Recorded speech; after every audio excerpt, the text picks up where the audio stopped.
Lou, bonjour. Bonjour. Tu es de passage à Béziers. Exactement. Donc Lou, rappelle-nous ton Lou Jean, hein, c'est ça ton nom de famille? Oui, mais je m'appelle Lou. Tu t'appelles Lou, ton nom de scène c'est Lou. Voilà, d'ailleurs on le voit sur le roll-up. Ça fait 7 ans déjà, on le disait avant le début de l'interview que tu as commencé, 2016. Avant tu faisais des vidéos YouTube chez toi. Si je te demande de te rappeler, de rembobiner 7 ans en arrière, comment tu te vois? Tout a changé, j'imagine, dans ta vie. J'étais très jeune, je prenais des cours de chant, j'étais à l'école primaire. 12 ans. Et je faisais des petits concours de chant justement et ma mère me prenait en vidéo et les mettait sur YouTube pour que ma famille puisse les voir. Donc à la base, c'était pas du tout, ça n'avait pas du tout un but d'être connu ou quoi spécialement, c'était vraiment pour que ma famille les voit. Et, tu avais un rêve à l'époque où tu avais déjà ce rêve? J'ai toujours rêvé d'être chanteuse. Dès mon plus jeune âge et de l'avoir réalisé aussitôt à 10 ans et demi, c'est énorme. C'est vrai que c'est fou, tout est allé très vite. Et tu en as fait des choses en 7 ans. Et j'en ai fait Demain beaucoup nous de appartient, Léo Mattei, jusqu'à ce film d'animation là qui est sorti en février, Sacré Momie. Tu t'es enrichi, tu as grandi, j'imagine. J'ai grandi déjà naturellement et puis aussi au fil des expériences que j'ai faites. Ça fait que oui, j'ai eu la chance de vivre beaucoup de choses et des belles choses surtout. Franchement, j'ai pas une expérience qui s'est spécialement mal passée. Ça s'est fait naturellement.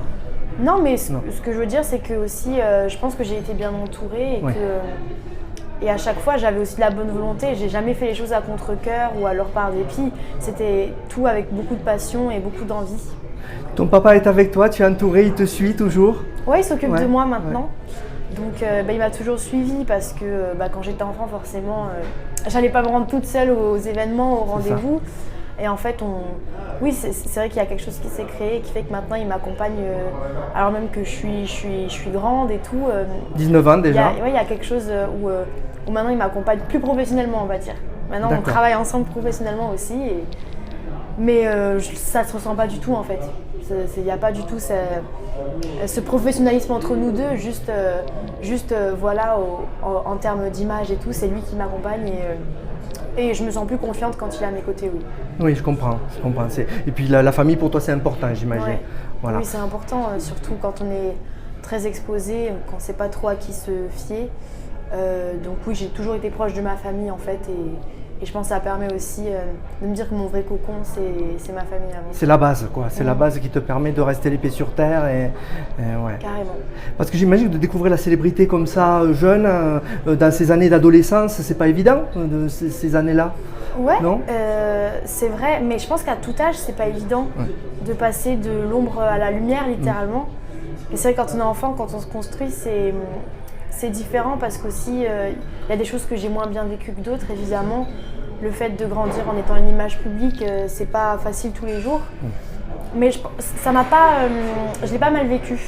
Parce que mes parents m'ont toujours appris à prendre ça comme un bonus, à prendre ça surtout par les bonnes choses en fait. De garder que ce qui m'enrichissait, que ce qui me faisait plaisir et que ce qui me passionnait. C'est un métier comme un autre, donc il y a des choses qu'on a moins envie de faire que d'autres. Mais il faut se dire que ça fait partie de la vie et tant que c'est dans la limite du raisonnable, il n'y a pas de souci. Alors tu défends ton album Papillon, tu es en concert et tu seras le 21 mai à 16h à Zingazanga, à Béziers. Et tu es de passage déjà pour en parler, pour inciter les gens à venir. Voilà. Et tu es dans la comédie musicale aussi, Molière, qui se jouera l'an prochain, c'est ça À partir de novembre. À partir de novembre, voilà. Donc plein de projets différents, c'est la télé, le cinéma, la chanson. Et souvent la chanson mélangée au cinéma, on voit. Hein, tu arrives à mélanger, à avoir des rôles où tu dis que tu es chanteuse. Mais ça, je ne le fais même pas exprès, c'est souvent dans les approches que les producteurs ont avec moi, c'est vrai qu'il y a quelque chose de vachement lié à la musique. Là, pour le dessin animé que j'ai doublé, pareil, c'est une chanteuse, enfin c'est une momie mais qui rêve d'être chanteuse, donc du coup il y a de la musique. Dans Demain nous appartient, j'ai un rôle qui est vachement aussi dans la musique.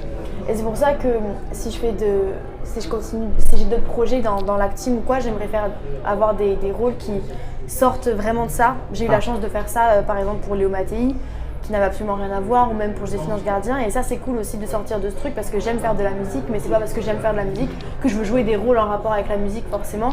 Et j'aime bien le fait de varier en termes de rôles ou d'histoires dans lesquelles je joue. C'est ça qui est intéressant aussi. Très bien. Et tu es de la région, tu es de Castres à la base. Est-ce que Béziers tu connaissais ou Bien sûr. Oui. J'ai des amis, mon oncle et ma tante qui habitent ici. Ah. Donc vraiment à côté. Je suis la seule qui est expatriée maintenant. D'accord. Qui suis à Paris. Mais oui, on vient souvent à Béziers, au Polygone, faire du shopping avec mes amis. Enfin, il y a quelques temps, mais du coup, oui. Mais merci beaucoup Lou. Merci. Qu'est-ce qu'on peut te souhaiter? Tu as déjà tout, on a l'impression, déjà jeune, et on a l'impression que tout s'offre à toi. Non, mais qu'est-ce qu'on peut me souhaiter?